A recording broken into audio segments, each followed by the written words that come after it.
শুনে শুনে প্রচলিত আমল করা ভালো নাকি পড়াশোনা করে হাদিস ভিত্তিক আমল করা ভালো? ভাই, আবু দাউদের একটি হাদিস আছে, কবরে কয়টা প্রশ্ন করা হবে আপনারা জানেন? কয়টা? দুই মত হয়ে গেলে কেউ তিনটা বলেন, কেউ তিনটার পক্ষের লোকেরা হাত তোলেন। কবরে তিনটা প্রশ্ন করা হবে, এই পক্ষের লোকেরা হাত তোলেন। ঠিক আছে, নামান। কিছু লোক চিন্তা করতেছে আবার কোন পক্ষে হাত তুলে অর্ধেক তুলে রাখছে। শুনেন, কবরে চারটা প্রশ্ন হবে, তিনটা হবে মূল আর একটা হবে সম্পূরক। আবু দাউদের হাদিসে আসছে, জিজ্ঞাসা করা হবে মার রব্বুক, ওমা দীনুক, ওমান নবিয়ুক, অথবা তুমি এই রাসূল এর ব্যক্তি সম্পর্কে কি বলো। তিনটা প্রশ্ন করা হবে। এরপরে এই প্রশ্নের উত্তর যারা দিতে পারবে তাদেরকে আবার আরেকটা প্রশ্ন করা হবে, মা আ'লামাকা আও মা আদরাকা, তুমি কোত্থেকে জানলা। এটা আবু দাউদে আসছে এবং হাদিসের সনদ সহিহ।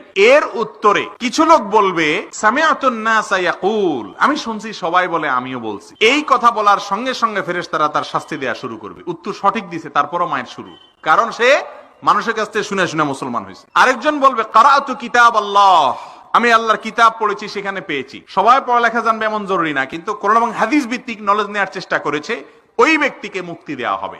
এই জন্য আন্ধাধুন্ধা মুসলমান না হইয়া কোরআন হাদিস থেকে জানার চেষ্টা করতে হবে। এটাই বেশি উত্তম এবং নিরাপদ, এবং এটাই আমাদের করণীয়।